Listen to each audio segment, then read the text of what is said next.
안녕하십니까. 기사포스트 강사 권호석입니다. 정보처리 산업기사 실기 2022년 2회 핵심 기출문제 풀이를 진행하도록 하겠습니다. 모든 문제를 풀이해드린 것은 아니고요. 강의에서 설명드렸던 문제들은 강의를 다시 한번 참고를 좀 부탁을 드리도록 하겠습니다. 그래서 새롭게 출제되는 유형 그리고 중요한 문제 위주로 해서 이번 시간에 정리를 하도록 하겠습니다.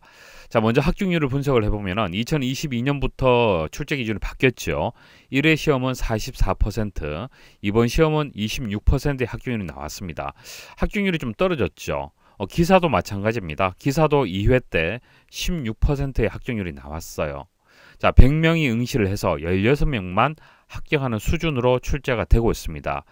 자, 그런데 문제를 분석을 하면 문제가 그렇게 어렵지는 않습니다. 지금 추세가 프로그래밍 언어하고 SQL하고 출제 그 비중이 높아지고 있어요. 많은 문제들이 출제가 되고 있는데, 자, 이런 파트들은 단순히 암기해서는 맞출 수가 없죠. 이론을 이해를 하고 응용할 수 있는 힘을 키워야 됩니다.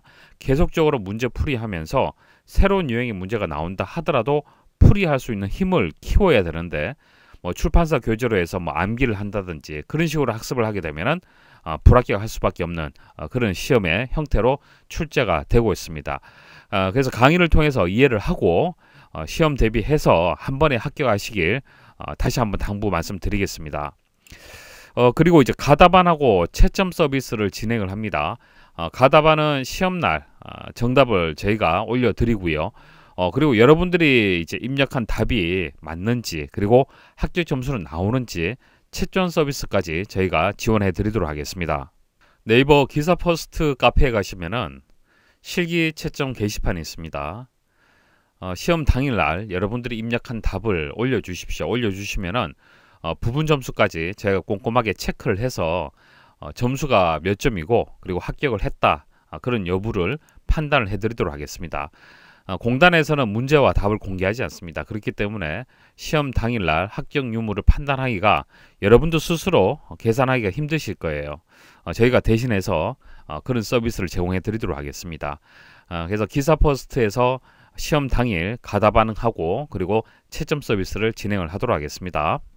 1번 문제 보도록 하겠습니다. 자, C 언어에서 실행 결과를 쓰시오 이렇게 나왔습니다. 완성된 코드가 주어지고요. 이 코드를 실행했을 때, 자, 프린트를 했을 때 이 프린트되는 값이 얼마냐. 자, 정답은 111이 정답이 되는데요. 이 문제를 해결하려면은 최대 공약수에 대한 개념을 아셔야 됩니다. 자, 최대 공약수에 대해서 말씀을 드리도록 할게요. 우리가 이제 예전에 배웠던 내용이죠. 중학교 때 배웠던 내용이기 때문에 다시 한번 정리할 필요가 있을 것 같아요.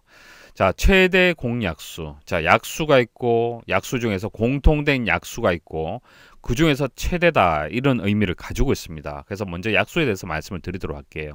자, 약수는 어떤 수를 나누어 떨어지게 하는 수를 약수라고 하는 겁니다.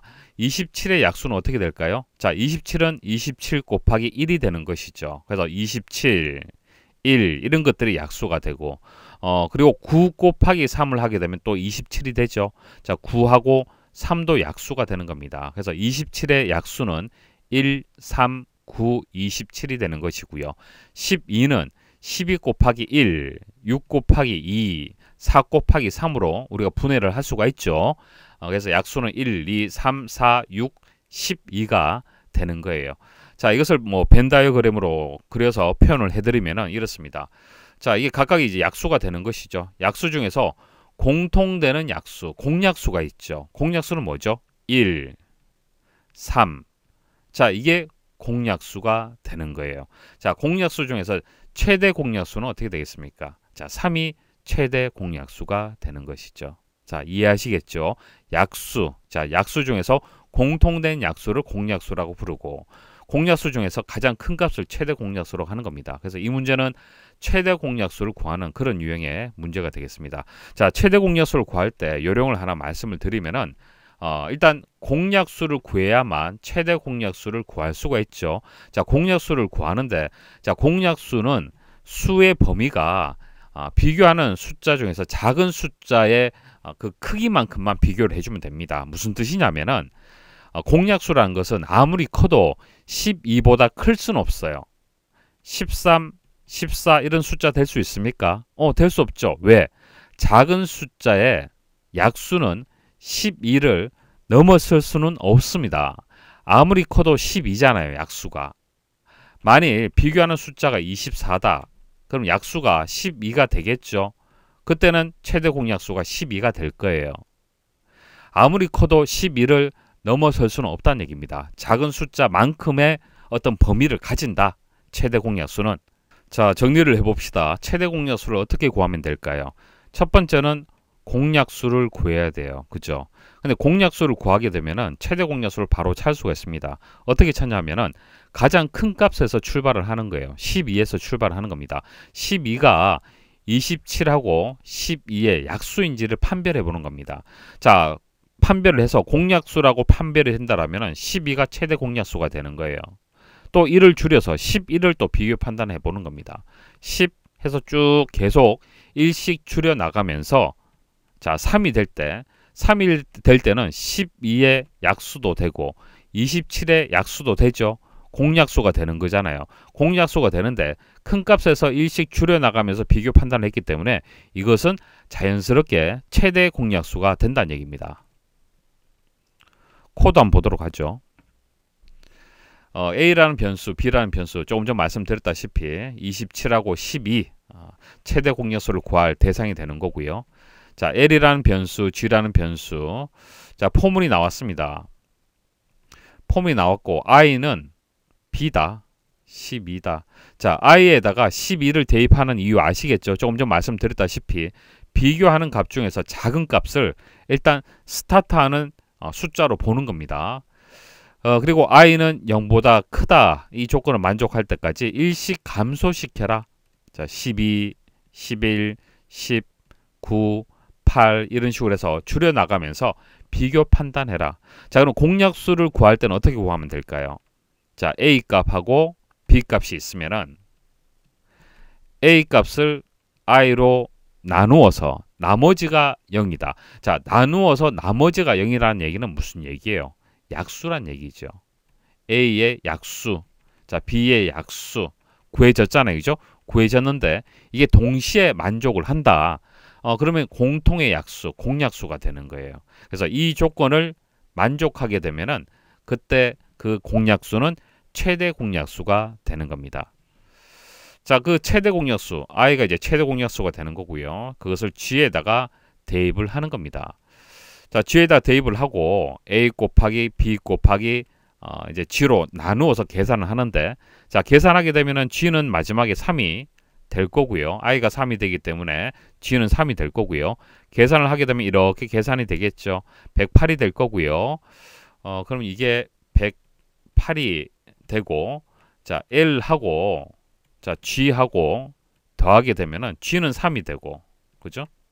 자, G는 3이 되고 L은 108이 되겠습니다. 결과적으로 111이 출력이 되는 겁니다. 이번 문제의 정답은 맥이 되겠습니다.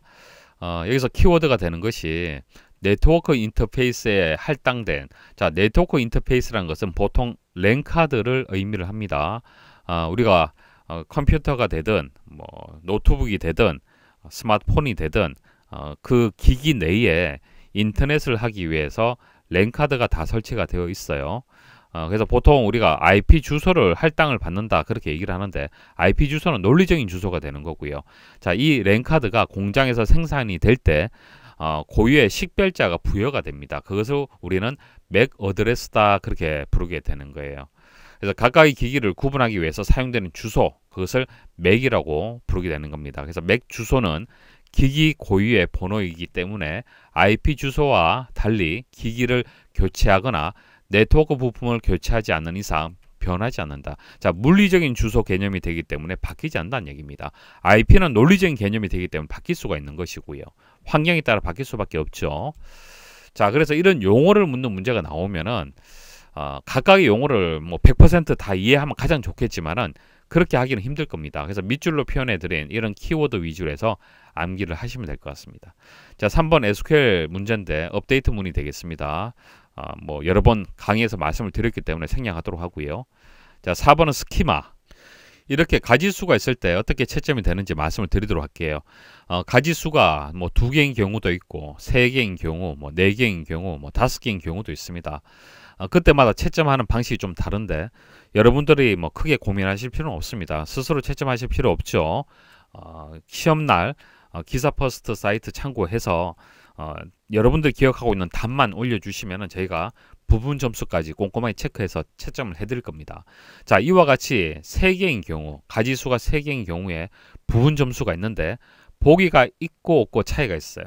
자, 보기가 없다라면 이와 같이 보기가 없잖아요. 그죠? 없으면은 하나는 2점, 2개는 4점, 3개는 5점으로 채점이 되고 보기가 있으면은 하나는 2점, 2개는 3점, 3개는 5점으로 채점이 됩니다. 약간 다르죠. 그래서 가지수의 숫자에 따라서도 좀 다르고요. 이렇게 세세한 부분이 좀 다른데 생각하실 필요는 없고요. 이런 식으로 채점이 된다라는 정도만 아시면 되겠습니다. 5번은 무결성 문제가 되고 6번은 데이터베이스 정의와 관련된 문제가 되고 7번은 RR 라운드 로빈에 대한 문제가 되겠습니다. 자, 강의에서 설명을 드렸기 때문에 생략합니다. 자, 8번 짝수의 합을 구한다. 자, 이거 간단한 문제죠. 강의에서 말씀을 드렸기 때문에 참고를 부탁을 드리고요.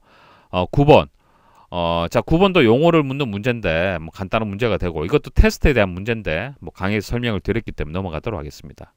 자, 11번도 테스트의 종류를 묻는 문제가 되고 12번 OSI 7계층 문제가 되고요. 13번 전송계층 프로토콜을 묻는 문제, TCP하고 UDP 묻는 문제가 되겠습니다. 자, 해설 참고해서 기존의 강의 참고해서 그렇게 풀이를 하시면 될 것 같아요. 자, 14번은 실행 결과를 쓰시오 이렇게 나왔는데 간단한 문제죠. i는 17, 자 17로 초기화를 하고 1 증가시키면 18이 되고 2 감소시키면 16이 되고 3을 곱하게 되면 48이 되고 4를 나누게 되면 12가 되고 나누어서 나머지 그러니까 12에다가 5로 나누었을 때 그때 나머지는 어떻게 되는 겁니까? 목은 2가 되고 나머지는 또 2가 되겠죠. 그래서 출력하게 되면은 2가 되겠습니다. 자, 15번은 라우팅 프로토콜과 관련된 문제가 되고 16번은 실행 결과를 쓰시오 그렇게 나왔습니다. 배열에 대한 개념 아셔야 되고 최대값 최소값 구하는 그런 알고리즘 아셔야 됩니다. 강의에서 다 말씀을 드렸기 때문에 특별히 말씀드릴 내용은 없는데 프린트F에 대해서 알고 계셔야 될 것 같아요. 그러니까 여기서 포문 같은 경우에는 배열에다가 값을 저장하는 부분이 되는 거고요. 자, 값을 저장하고 난 뒤에 최대값하고 최소값을 구하는 부분이 되겠습니다. 그래서 구하고 난 뒤에 결과를 보시면은 일단 sum은 55가 되는 거고요. 자, 최소값은 0, 최대값은 25로 계산이 됩니다. 배열에 저장된 값이 이렇게 저장이 되어 있잖아요. 그죠? 그중에 최소값, 최대값 이렇게 되는 겁니다. 자, 다 더하게 되면 55가 되는 거고요. 자, 이것을 계산하는 것은 어렵지 않죠. 계산을 해서 출력하면 되는데 이제 형식을 이해를 하셔야 되는 겁니다. 어떻게 출력을 하느냐 이해를 하셔야 되는 것이죠. 자, 이게 무슨 뜻입니까? %.2f라고 되어 있습니다. 일단 f라는 것은 플로트를 의미를 하는 것이죠. 그러니까 실수형, 그러니까 부동소수점을 의미를 하는 거예요. 자, 실수형이 되기 때문에 소수점을 표현을 할 수가 있습니다. 소수점을 표현을 하는데 .2라고 되어 있죠. 이게 소수점 둘째 자리까지 표현을 해라. 그렇게 해석을 하시면 되겠습니다. 그래서 sum 빼기 max 빼기 min 나누기 4.0 해서 계산을 하게 되면은 7.50이 되는 겁니다. 그냥 7.5라고 적으시면 안 되죠. 7.50 소수점 둘째 자리까지 표현을 해 주셔야 됩니다. 17번 실행 결과를 쓰시오 그렇게 나왔습니다. 자, 보시면 메인이 여기 있고요. 자, 배열 이용을 하네요. 폼은 2개 나왔어요. 자, 폼은 2개 나왔는데 두 번째 폼 보시면은 프린트문 있죠. 자, 프린트문. 자, 이 부분을 출력했을 때 그 결과가 어떻게 되느냐 구해라 그런 문제가 되는 겁니다. 그리고 체크라는 함수를 호출하죠. 자, 체크라는 함수는 여기 있습니다. 자, 호출해서 배열에 있는 값을 전달해서 리턴을 받네요. 자, 리턴 받은 값을 이제 출력하는 그런 문제가 되겠습니다. 자, 이 문제를 해결하려면은 자, 이 함수에 대해서 아셔야 됩니다. sqrt라는 스퀘어 함수가 되는데 스퀘어 함수는 제곱근 함수가 되는 거예요.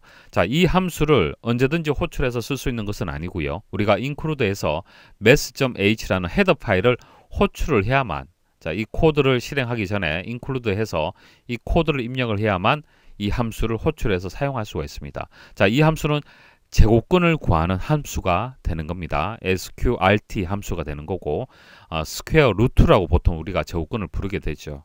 그래서 이렇게 함수명을 정했습니다. 자, 제곱근에 대해서 먼저 설명 좀 드리도록 할게요. 개념 잡고 코드를 보게 되면 문제 풀이가 좀 쉽습니다. 제곱근을 반환하는 함수가 sqrt 함수가 되겠습니다. 일단 제곱은 무엇입니까? 제곱은 두 번 곱하는 것을 제곱이라고 얘기를 하는 것이죠. 2의 제곱은 2의 2승이 되고 4가 됩니다. 그래서 a의 제곱은 a의 제곱 2승이 되는 것이죠. 자, 제곱은 아시겠죠? 자, 제곱근은 반대로 생각하시면 됩니다. 어떤 수 a를 제곱하여 x가 되었을 때 a 값을 의미한다. 자, 어떤 수가 예를 들어서 2라면은 자, 이것을 제곱하게 되면 4가 되겠죠. 그럼 4가 되었을 때 a 값, 자, 2가 되는 거예요. 4의 제곱근은 2가 되는 겁니다. 물론 마이너스 2도 가능하죠. 자, 마이너스 2를 제곱하게 되면은 자, 이것도 4가 되잖아요. 제곱근은 양의 숫자도 있고 음의 숫자도 있습니다. 자, 이렇게 계산이 되는데 보통 우리가 코드를 이제 보면 아시겠지만은 음수는 보통 취급하지 않습니다. 보통 양수를 취급하기 때문에 일단 개념적으로는 그냥 양수만 일단 생각하시면 됩니다. 4의 제곱근을 우리가 계산하게 되면은 4 루트가 되는 것이죠. 4는 2의 2승이 되고 자, 루트하고 루트 기호하고 2하고 날라가죠. 그러면은 자, 2만 남게 되는 겁니다. 물론 마이너스 2도 4의 제곱근이 되는 겁니다. 자, 이거 생각하지 마시고 일단 양수만 일단 머리에 두시고 생각하시면 됩니다. 그래서 a의 2승을 제곱근을 하게 되면은 이렇게 표현이 되고 루트 기호하고 2승하고 날아가게 되고 자, a만 남게 되는 겁니다. 자, 이게 제곱근의 개념이 되는 거예요. 됐죠? 그러면 이제 디버깅 하면서 한번 추적을 해보도록 할게요. 값이 어떻게 바뀌는지. 일단 메인 한번 보도록 하겠습니다. 자, 메인 보시면은 배열 이용을 하네요. 자, 5개짜리. 일단 첨자는 0부터 시작을 해야겠죠. 0번지부터 시작을 해야 되는 거고요. 포물이 나왔습니다. i는 0부터 5까지 일씩 증가시키면서 이렇게 계산해서 i 더하기 2 더하기 i 곱하기 2 해서 이 값을 배열에다가 저장을 해라. 첫 번째는 i가 0이 되기 때문에 0에다가 이 값을 그 다음 5, 8, 11, 14 그래서 이 포문은 배열을 초기화시키는 부분이 되겠습니다. 자, 두 번째 포문 보도록 하죠. i는 0부터 5까지 일씩 증가시키네요.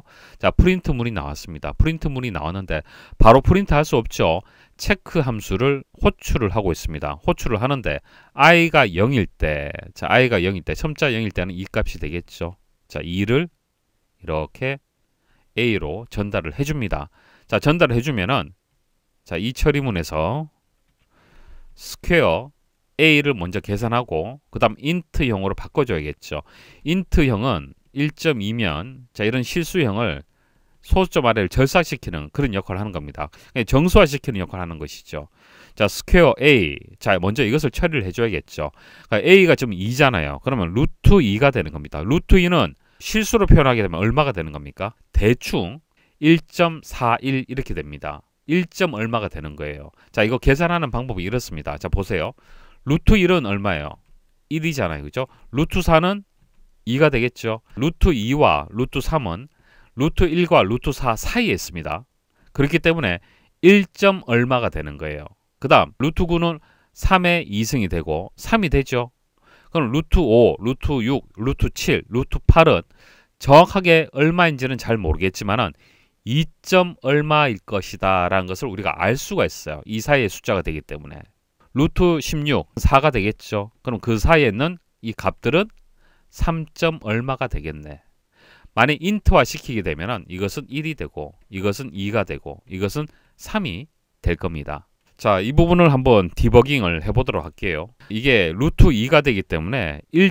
얼마가 되겠죠. 이것을 인트화를 시키게 되면 a에는 1이 저장이 되는 겁니다.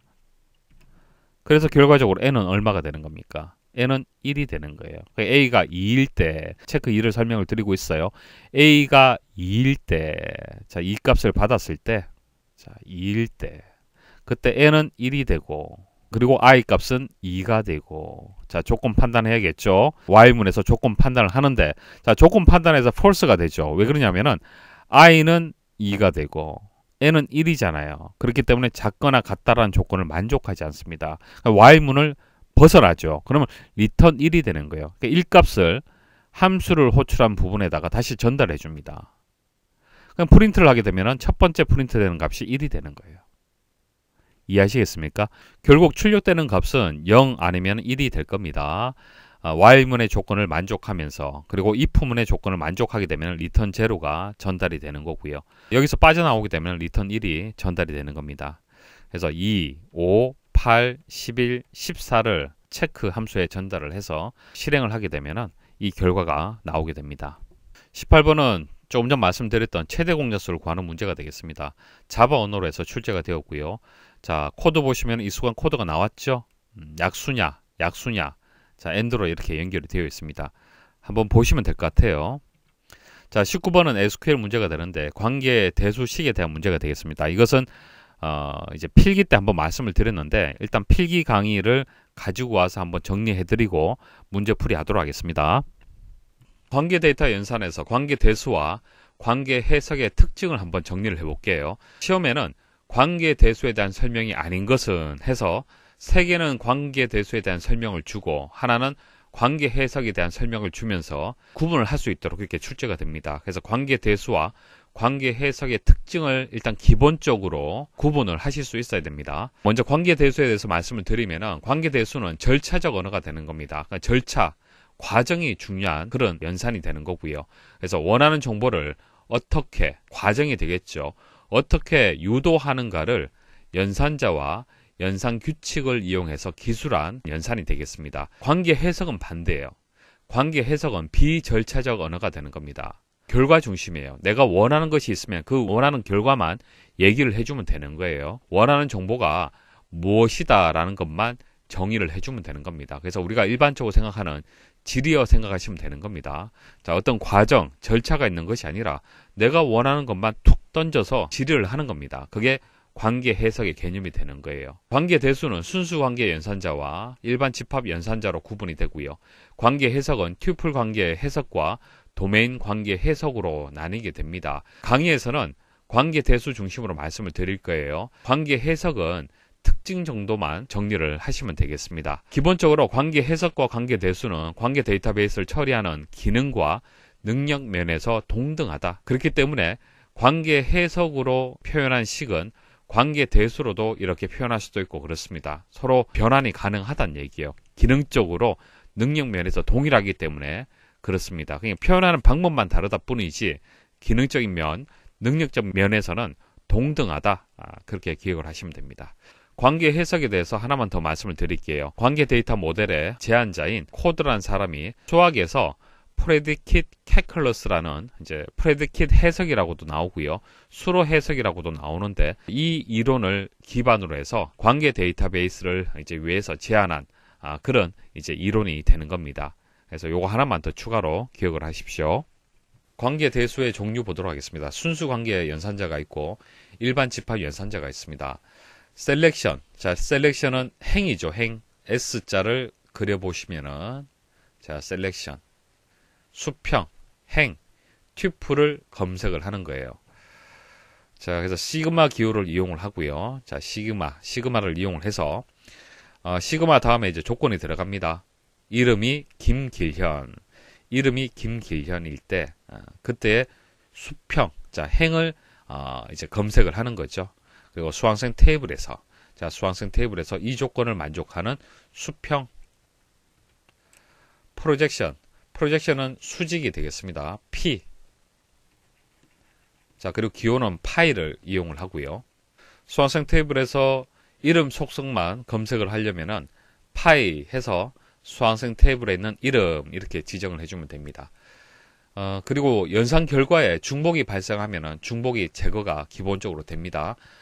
예를 들어서 여기서 이제 이름이 되기 때문에 중복된 내용이 기본적으로 없잖아요. 그죠? 없기 때문에 그대로 검색이 된 거고요. 예를 들어서 이제 뭐 학과라고 하면은 동일한 학과가 여러 개가 있을 수가 있잖아요. 그죠? 자, 그와 같은 경우에는 중복이 제거가 되어서 하나씩만 검색이 된다는 얘기입니다.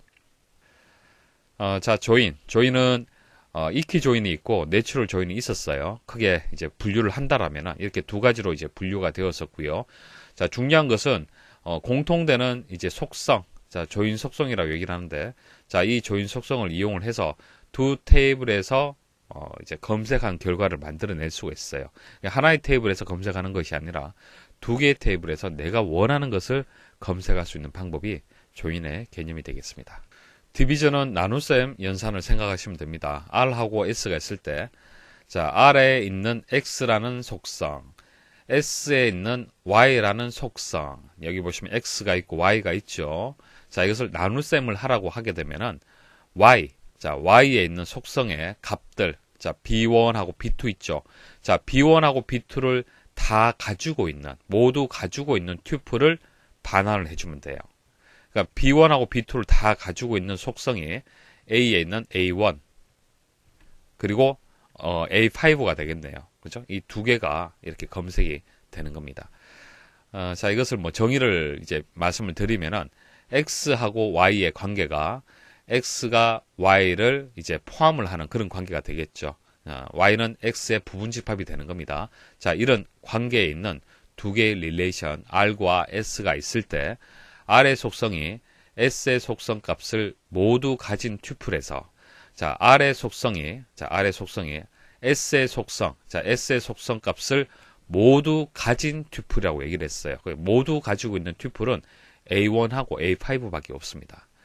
자, 모두 가진 튜플에서 S가 가진 속성을 제외한, 자, 이것을 제외한다는 얘기예요. 제외한 속성만을 구하는 연산이다. 그렇기 때문에 A만 남는 것입니다. 합집합 말씀을 드릴게요. 자, 수학적으로는 충분히 이해를 하실 거예요. 집합 A가 있고 집합 B가 있으면은 합집합은 이 부분을 얘기를 하는 거죠. 교집합은 A와 B의, 자, 이 부분이 이제 교집합이 되는 겁니다. 자, 합집합은 두 릴레이션에 존재하는 튜플들의 합집합을 구하되 결과로 생성된 릴레이션에서 중복되는 튜플은 제거가 된다. 중복되는 튜플이 있으면 제거됩니다. 합집합의 연산 결과가. 그래서 R이 있고 이제 S가 있으면은 A1, B1. 자, A1, B1. 여기도 있고 여기도 있는데 한 번만 표시가 되는 거예요. A1, B2. A1, B2. A2, B3. A2, B3. 자, 그리고 A2, B1. 자, A2, B3. 자, A2, B3는 여기 있죠. 자, 중복이 제거가 되고 A3, B3. 자, 이렇게 해서 합집합 연산 결과가 만들어졌습니다. 자, 여기서 이제 수학적 표현 방법하고 카디널리티를 설명 좀 드리도록 할게요. 합집합을 수학적으로 표현을 하면요.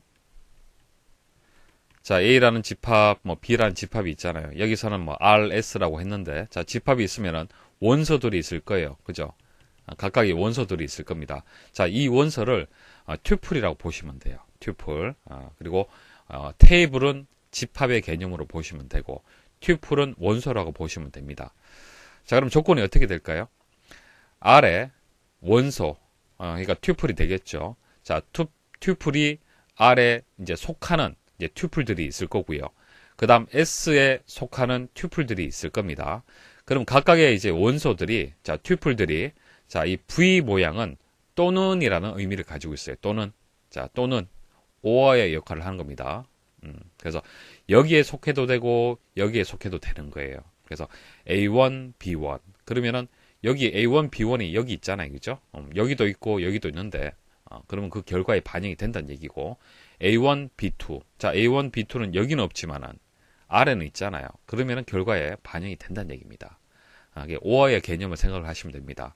여기에 R에 포함이 되어도 되고 튜플이 S에 포함이 돼도 된다. 자, 그런 식으로 수학적으로 표현을 할 수가 있습니다. 카디널리티는 이제 튜플의 수죠. 튜플의 수가 여기서는 이제 3개가 되고 여기는 4개죠. 자, 결과는 5개가 나왔어요. 자, 이 그 카디널리티가 어떤 관계를 가지는지 한번 보도록 하겠습니다. 합집합을 한 결과가 5개가 되고 R은 3이 되고 S는 4죠. 그러면 우변의 값은 7이 됩니다. 자, 그래서 결과적으로 각각을 더한 합이 합집합한 결과보다도 비교했을 때 작거나 같다라는 관계를 가진다는 얘기입니다. 왜 그래요? 많아봤자, 그죠? 합집합의 결과가 가장 큰 값이 뭡니까? 3 더하기 4가 되겠죠. 7이 가장 큰 값이잖아요. 아무리 커도. 그렇기 때문에 작거나 같다라는 얘기입니다. 반대로 합집합의 결과가 카디널리티가 각각의 합을 더한 그 결과보다도 더 클 수는 없다는 얘기예요. 자, 그런 관계를 가진다는 얘기고요. 자, 교집합 보도록 하겠습니다. 자, 교집합은 자, 서로 이제 공통되는 부분을 생각하시면 되겠죠. 자, 공통되는 부분. 자, 이 부분이 공통이 되네요. 수학적으로 표현을 하면은 기호만 바뀝니다. 자, 이것은 또는 오화가 되고요. 자, 이것은 and입니다. and. 자, A자 생각하시면 되겠죠. and. 자, 그리고 R에도 포함이 되어 있어야 되고 S에도 포함이 되어 있어야 된다. 자, 카디널리티를 한번 보도록 하겠습니다. 카디널리티를 보시면은 자, 각각의 그 카디널리티의 최소값을 구하는 거예요. 3이 되고 4가 되고 2가 되잖아요. 그럼 3하고 4가 되기 때문에 이거 잘못됐네. S입니다. 자, 4가 되기 때문에 3이죠. 결과는 최소값은 3이 됩니다. 자, 3이 되고 자, 결과는 2죠. 그래서 작거나 같다라는 얘기입니다. 그러니까 그 교집합의 결과가 아무리 커도 두 테이블에서 이제 최소값 카디널리티의 최소값보다는 더 클 수는 없다는 얘기예요. 아무리 커도 3이잖아요. 이 결과가 3이 되지 않습니까? 그래서 이 튜플 3개가 모두 동일하다라면은 결과는 이제 카디널리티가 3이 되는 거예요. 그래서 더 클 수는 없다는 얘기입니다. 차집합 말씀을 드리겠습니다.